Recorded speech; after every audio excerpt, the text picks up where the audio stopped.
रात से लेके गैलेक्सी तक का सफ़र। आई एम सही कह रही हूँ मैं। जो इंसान कुछ भी नहीं था, परफेक्ट नहीं था, कुछ नहीं था, और वो कहाँ पहुँच गया आज के दिन। जिसका उसने हर बार क्या कहा, देखते हैं। तो ये कहानी है जेफ बेजोस की। आज दुनिया उन्हें अमेज़न के फाउंडर के रूप में जानती है, लेकिन उनकी असली कहानी शुरू होती है कब? बहुत पहले, एक छोटे से घर से, एक टूटे हुए परिवार से।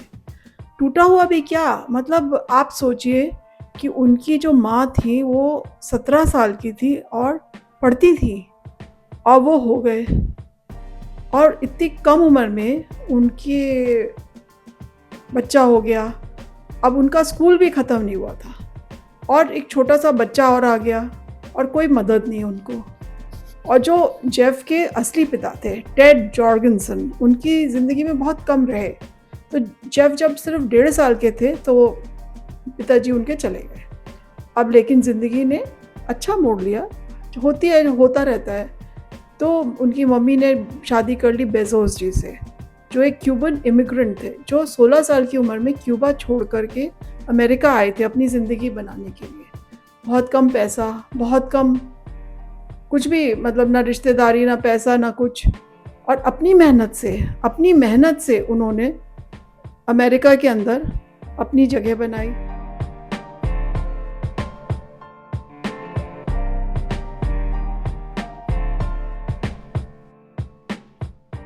तो जो बेजोस जी थे, उन्होंने इवन जेफ को अपना नाम दे दिया, तो आज वो है जेफ बेजोस। और उनके पिताजी के पास ना भाषा थी, ना पैसा था, बस मेहनत करते थे वो, और वही उन्होंने जेफ को भी सिखा दिया। जेफ ने उनसे बहुत सीखा, जो उनकी पूरी ज़िंदगी की नींव बना। उन्होंने कहा कि कोई भी काम छोटा नहीं होता है, हर काम पूरी लगन से करो। तो वो बच्चा जो हर चीज़ तोड़ तोड़ के देखता था, यही है जेफ बेजोस। बचपन से ही बहुत क्यूरियोसिटी थी, और वो घंटों घंटों बैठ करके हर चीज़ खोल खोल के देखते थे। अलार्म क्लॉक खोल दिया, किसी ने रोबो दिया वो भी खोल दिया, कभी कोई मशीन आई वो खोल दी, कुछ चाहिए तो वो बना लिया। पैसे नहीं है, $20 भी नहीं है, उन्होंने पुर्जे खरीदे और बना लिया। तो वो जुगाड़ किया, और एक क्यूरियोसिटी थी, और ये एक सोच थी कि मैं खुद कर लूँगा। बस यही सोच, यही जुगाड़, यही सब कुछ मिल करके वो उन्होंने बना दिया क्या? अमेज़न।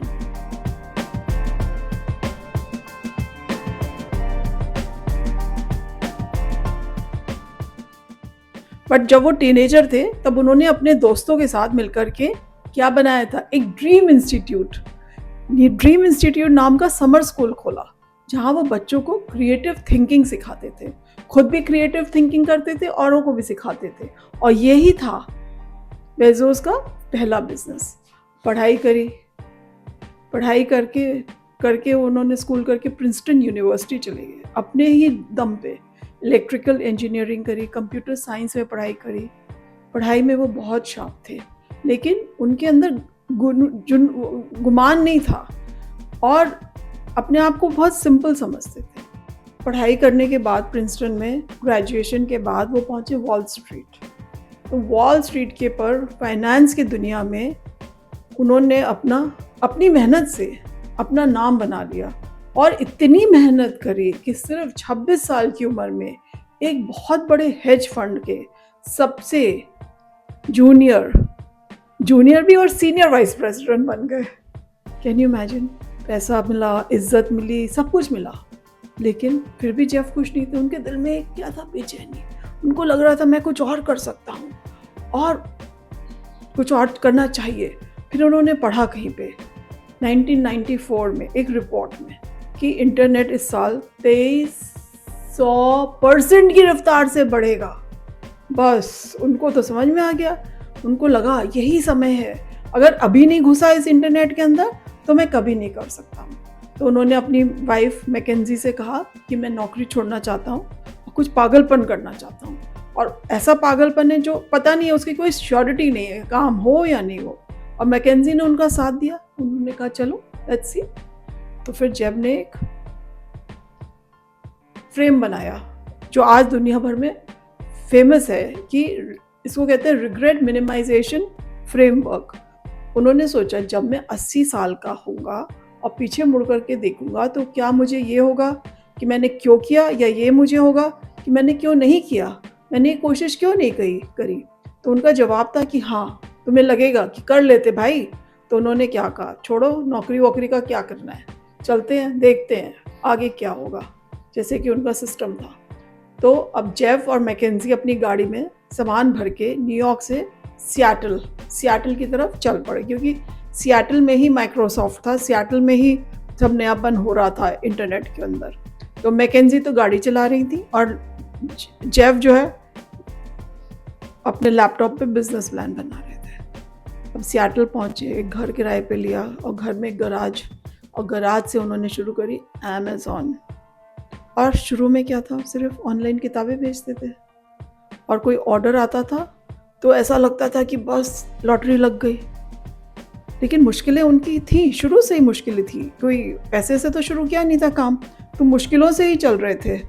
तो उन्होंने अपने गराज में कोई टेबल नहीं, कुछ नहीं, और वो अपना क्या कर रहे हैं, ज़मीन पे बैठ के जेफ और उनकी पूरी टीम, जो भी उन्होंने लिए होंगे लोग अपना पैकिंग करने के लिए, तो घुटनों के बल बैठ के किताबें पैक करते थे। अब घुटनों के बल बैठ के कर रहे थे, बहुत थक गए, तो एक दिन बोले कि घुटनों के पैड खरीद लेने चाहिए। तो फिर उनके किसी वर्कर ने कहा कि सर, घुटनों के पैड की जगह पैकिंग टेबल खरीद लीजिए ना। वो जेफ ने बोले या बिल्कुल। अब ये था, उन्होंने अपने वर्कर से सीखा, उन्होंने सुना और सीखा, कोई भी आइडिया दे सकता है। उसके बाद क्या हुआ, .com का तूफान। अब उन्होंने शुरू करी, उसके बाद सब डूबने लग गया। 2000-2001 में तो .com की दुनिया में भूचाल आ गया था, बड़ी बड़ी कंपनियां रातों रात बंद हो रही थी, और अमेज़ॉन के शेयर आ गए थे, शेयर जो थे वो 95% गिर गए। और एक जो एनालिस्ट होते हैं उन्होंने लिखा कि अमेज़ॉन का तो बैलेंस शीट भी कमज़ोर है, कैश मैनेजमेंट भी ख़राब है, और ये जो कंपनी है ये डिज़ास्टर की तरफ जा रही है। आप सोचो, डिज़ास्टर की तरफ जा रही है। और एक ही दिन में उसके कहने के बाद 20% शेयर गिर गए। अखबार वालों ने मजाक बनाया, बोले कि अमेज़ॉन को तो amazon.com कहना चाहिए, नॉट कि amazon.com। और जो इन्वेस्टर्स थे उनको डर लग गया, सबको डर लग गया, बट जेफ को डर नहीं लगा। उन्होंने अपनी पूरी टीम को बुलाया और क्या कहा कि हम जो है लॉन्ग टर्म का गेम खेल रहे हैं। जो आज की घबराहट है वो कल की जीत होगी, और ये जीत की कीमत दे रहे हैं हम, तो डटे रहो। और वो डटे रहे, और 2003 तक 2001 और 2003 तक Amazon was back. Amazon Prime आ गया, किंडल आ गई, और दुनिया बदल गई। आज हम लोग सारी शॉपिंग तो अमेज़ॉन पे नहीं करते हैं, बट हाँ काफ़ी कुछ करते हैं। और इट हेल्प्स कि इतना नहीं है कि कुछ नहीं है जी। अमेज़ॉन पे हर आदमी पहले खोल के देख लेता है कि कौन सी चीज़ कितने की है। तो अब इनके कुछ उसूल थे, कुछ इन्होंने बनाए थे सिद्धांत अपने लिए, और उन सिद्धांतों से हम सब कुछ ना कुछ सीख सकते हैं। तो फिर अब शुरू करें। तो पहला सिद्धांत क्या था, जो इनका सबसे बड़ा और सबसे मेन सिद्धांत जिसको कहते हैं, वो है कि कस्टमर से शुरू करो, फिर पीछे की तरफ काम करो। हम पहले प्रोडक्ट बना लेते हैं और फिर उससे कस्टमर आएगा, नहीं, पहले कस्टमर की सोचो, कस्टमर के बारे में सोचो। और वो क्या, एक कमरे में खाली कुर्सी रखते हैं, मीटिंग्स में भी रखते हैं, और वो कहते हैं ये कस्टमर के लिए। तो हम जब इसमें फैसला कुछ भी लेंगे, हम उस कुर्सी से पूछेंगे कि क्या ये आपके लिए सही है। तो ये देखिए, अब इतने बड़े आदमी, फिर एक सिस्टम बना लिया उन्होंने कि हम कस्टमर से पूछेंगे। तो अब आप सोचो, कुछ भी करो, पढ़ाई करो, बिजनेस करो, ये सोचो मैं किसके लिए कर रहा हूँ, उसको क्या चाहिए, उसकी ज़रूरत क्या है, और उसकी ज़रूरत पहले रखो, और ये आपकी सबसे बड़ी वो जीत हो जाएगी। ओके, अब दूसरा पॉइंट क्या था, ये क्या था कि जो मैं ये काम कर रहा हूँ, खुद भी और उनके वर्कर्स भी, कि ये मेरा काम है, मैं किसी की नौकरी नहीं कर रहा हूँ, और ये मैं अपना काम कर रहा हूँ। तो इसके लॉन्ग टर्म के बारे में सोचते हैं, शॉर्ट टर्म नहीं है कि आज हमने कुछ बना दिया और उसको कल बेच दिया और हमने पैसे कमा लिए, नहीं, वैल्यू बनानी है। तो ये नहीं है कि वो कह रहे हैं कि अरे ये पैकिंग करना मेरा काम नहीं है, अरे ये मैं तो मालिक हूँ, मैं ये काम नहीं करूँगा, ये मैं नहीं करूँगा। वो हर काम बड़े से छोटा करते हैं, चाहे कुछ ठीक करना हो, सर्वर खराब हो गया हो, पैकिंग करना हो, जो करना हो उसमें वो घुस जाते थे, कि अभी भी घुस जाते हैं, कहते हैं ये मैं करता हूँ क्योंकि मेरा काम है, इसको मैं अपना समझता हूँ, ये नहीं ये मेरा काम नहीं है, मैं तो दूसरा आदमी रखा हुआ है। तो यही है नौकरी में भी, पढ़ाई में भी। ये जो लोग कहते हैं ये मेरा काम नहीं है, ये लोग आगे नहीं बढ़ते हैं। और जो कहते हैं कि ये मेरा काम है, उसको अपना समझते हैं। ये नहीं है कि हम पढ़ाई कर रहे हैं या हम नौकरी कर रहे हैं या हम कुछ भी कर रहे हैं, तो ये हम क्यों कर रहे हैं, हम नहीं करना चाहिए, ये हमें इतना ही करना है ना। हमें हर चीज़ जो हम शुरू कर रहे हैं, वो अपना समझ के शुरू कर रहे हैं, और वो ये है कि ये मेरा काम है, और वो देखना धीरे-धीरे बढ़ता है।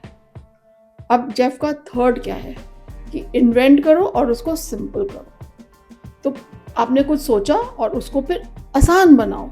वो चाहते थे कि इन्वेंशन जो भी है वो कुछ नया होता है उसमें, ये नहीं है कि इन्वेंशन किया और सीधे उसी लाइन पे चल गए जिसमें सब लोग चल रहे हैं। आप कुछ नया कर रहे हो, लेकिन हर बार जब भी वो आप कुछ नया कर रहे हो तो आप अपने आप से सोच रहे हो कि इसमें कुछ बेटर करो, ईजी करो।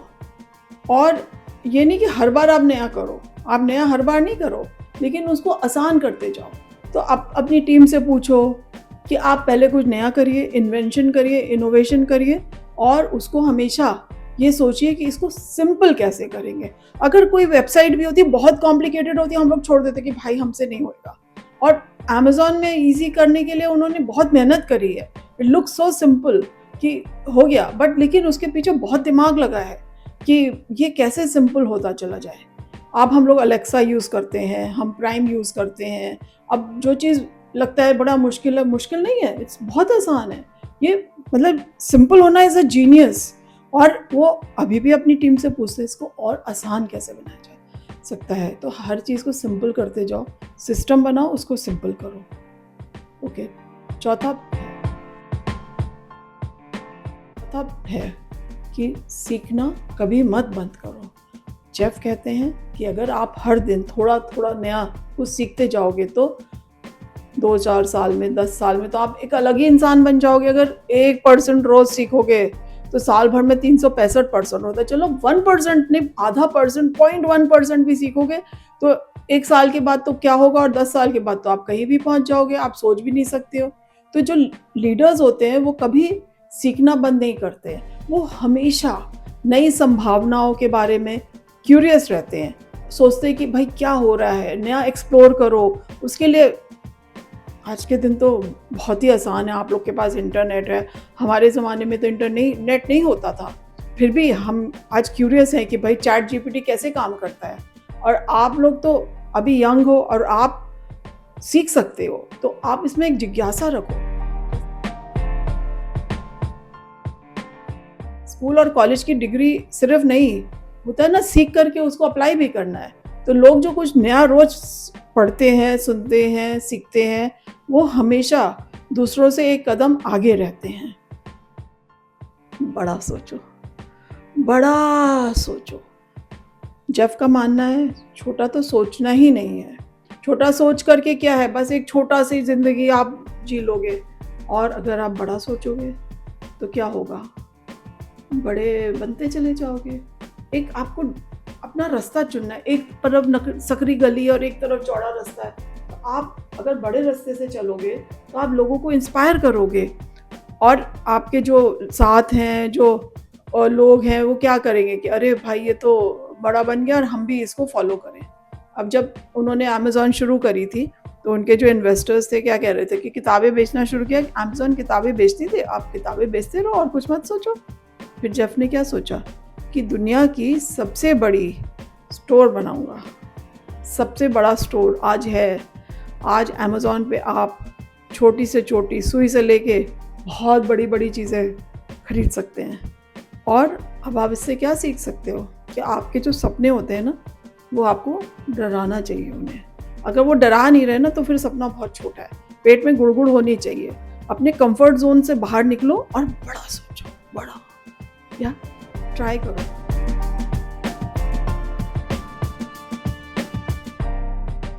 सोचना तो तो अच्छा है, सोचते रहो बहुत बढ़िया, लेकिन एक्शन, तो अगर आप एक्शन नहीं करोगे, आप ये सोचोगे ये परफेक्ट हो जाए तब हम करेंगे, ऐसा हो जाए तो हम करेंगे, तो नहीं। जेफ कहते हैं स्पीड मैटर्स, स्पीड जो होती है उस बहुत इम्पॉर्टेंट है। अगर आपने डिसीजन और एक्शन ले लिया और आगे बढ़ गए, कोई बात नहीं है, सोचो मत ज़्यादा। और ठीक है, अमेज़न ने भी यही किया, फास्ट मूव किया, लेकिन गलतियाँ होंगी, गलती होंगी, उससे सीखेंगे और फिर आगे बढ़ जाएंगे।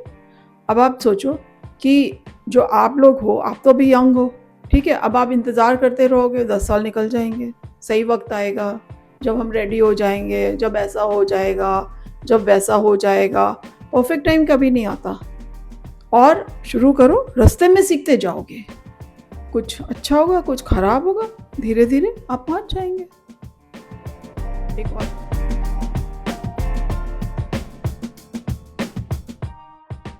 एक और पॉइंट, पैसे की कीमत, फ्रूगैलिटी कहते हैं इसको। तो अब अमेज़न ने जब उन्होंने शुरू किया अपना ऑफिस, तो उन्होंने ये नहीं जाके कि किसी बड़ी दुकान से जाके फर्नीचर खरीद लिया, ना जी ना। उन्होंने क्या कहा, एक पुराना दरवाज़ा लिया, उसमें 4 पैर लगाए और बना ली अपनी टेबल। खुद बनाई थी अपनी पहली डेस्क, पुराने दरवाजे से लेकर के, पैर लगा करके।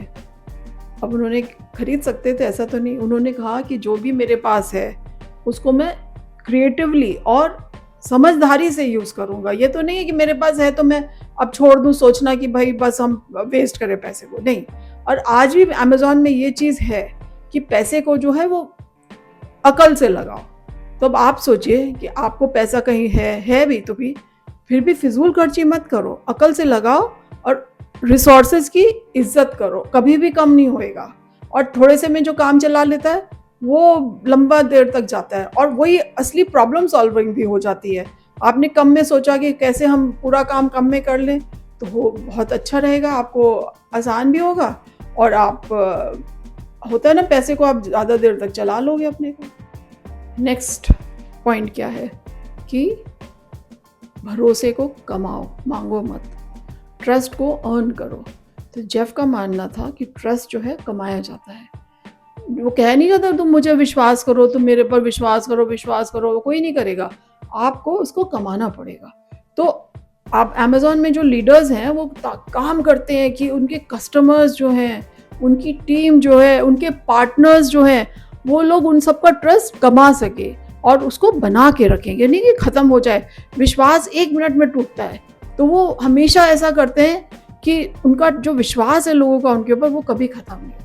तो अब उन्होंने अगर गलती हुई तो माफ़ी मांगी है, अगर गलत हुआ है तो रिफंड देते हैं, प्रोसेस को फिक्स करते हैं। और वही आपको भी अपनी ज़िंदगी में सीखना है कि जो भी रिश्ते हैं, आपके दोस्त है, फैमिली है, आपके काम के अंदर, उसमें सबसे बड़ा क्या है, सबसे बड़ा पैसा है ट्रस्ट। वो एक बार अगर टूट गया तो वो वापस आना बहुत मुश्किल है, तो उसको बहुत पकड़ के रखो, उसके बारे में सोचो और अपने फेलियर्स को अपने गले लगाओ। आप गलती हो गई, कोई बात नहीं है, गलती को आप उसको सिर्फ समझो और उसको सीखो और उसको आगे बढ़ो। तो फेलियर और इन्वेंशन अगेन जुड़वा भाई है, एक के बिना दूसरा नहीं होता। अगर आप फेल नहीं होगे तो बहुत सारी चीज़ें नहीं सीखोगे जो आप फेल करके ही सीख सकते हो। अमेज़न तक ने कितनी बार फेल किया। अमेज़न का फायर फोन था, पूरा फ्लॉप हो गया। अमेज़न ने ऑक्शंस तक करे थे, वो भी बंद हो गए। फेलियर थे, और लेकिन उन फेलियर से क्या आया, नई चीज़ें निकल के आई। उसके बाद आया अमेज़न प्राइम, अलेक्सा, रोज़ नई चीज़ें आती हैं, और पुरानी चीज़ें हुई है गलती तो वो ठीक है, उनसे सीखा है। ऐसे ही आप एग्ज़ाम में फेल हुए हैं, जॉब में अगर किसी ने मना कर दिया है, अगर रिश्ते में भी किसी में धोखा हो गया है, कोई बात नहीं, ये आपकी कहानी का छोटा सा पार्ट है, ये आपकी पूरी कहानी नहीं है। ये जो है सिर्फ एक पॉइंट है जो बताता है कि ये रास्ता नहीं है, दूसरा रास्ता ढूंढो, दूसरा रास्ता ढूंढो और उसमें चलो। वो एक ही चीज़ लिख रहे हैं, कस्टमर्स पे फोकस करो, लंबे समय के लिए सोचो और इन्वेंशन करने का एक जज्बा रखो, और हमेशा कस्टमर्स की ज़रूरत से पीछे की तरफ काम करना। पहले सोचो कस्टमर को क्या चाहिए और उसके बाद ऊपर जाओ। तो इसमें क्या है कि हम जो हैं, उन्होंने क्या कहा है, we are stubborn on vision but flexible on details. तो आपका विजन सही होना चाहिए, हमारा सपना पक्का होना चाहिए। रास्ता हो सकता है लेफ्ट जाए, हो सकता है राइट जाए, उसमें हमने बदलने की कोई शर्म नहीं है, लेकिन हमारा विजन सही है, हमें पहुंचना कहाँ है, उसके लिए कोई वो नहीं है कॉम्प्रोमाइज़।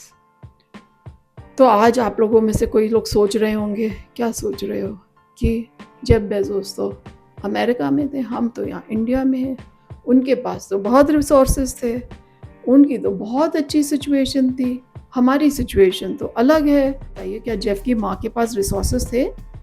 क्या उनके अपने पिता ने उनका साथ दिया? क्या उन्होंने किसी ने भी उनको पहले दिन से सपोर्ट किया? उनके पास क्या था? सिर्फ एक सवाल जो उन्होंने अपने आप से पूछा था कि 80 साल की उम्र में जब मैं पीछे मुड़ के देखूंगा तो क्या सोचूंगा। यही सवाल आप भी पूछ लो, क्या जवाब आता है पता चल जाएगा। वो जो आपने सोचा था करने के लिए और नहीं करा अभी तक, डर रहे हो कि करें नहीं करें, आइडिया है लेकिन उसके ऊपर काम करने से डर लग रहा है, किसी को बताया भी नहीं है, और आप सोच रहे हैं कि प्रैक्टिकल नहीं है, उसको रख दो उठा के, अब मैं नहीं करूँगा अभी नहीं, फिर 80 साल के जब हो जाओगे तो फिर आप क्या करोगे? आप सोचोगे अरे कर लेते। तो करो शुरू, जो है जितना है उतने में शुरू करो, धीरे धीरे रास्ता बनता जाएगा, मंजिल पास आती जाएगी। और शुरू ही नहीं करोगे तो कहीं पहुँचोगे भी नहीं। आज के दिन तो इंटरनेट है, चैट जीपीटी भी है, फ़ोन तो सभी के पास होता है, तो शुरू करो। अब आप सोचो कि एक दरवाजे से जो डेस्क बना सकता है और अपनी ज़िंदगी वहाँ से कहाँ पहुँचा सकता है, तो आप सोचो ना, एक दरवाज़ा कहीं मिल ही जाएगा, खोलो उसको और घुस चले दो। और लास्ट में एक बात कहना चाहती हूँ बंद करने के पहले, सपने वो नहीं हैं जो नींद में आते हैं, सपने वो हैं जो नींद उड़ा देते हैं। कलाम साहब ने कहा था, बेज़ोस ने ये जिया है, और अब आप मुझे करके दिखाओ प्लीज़।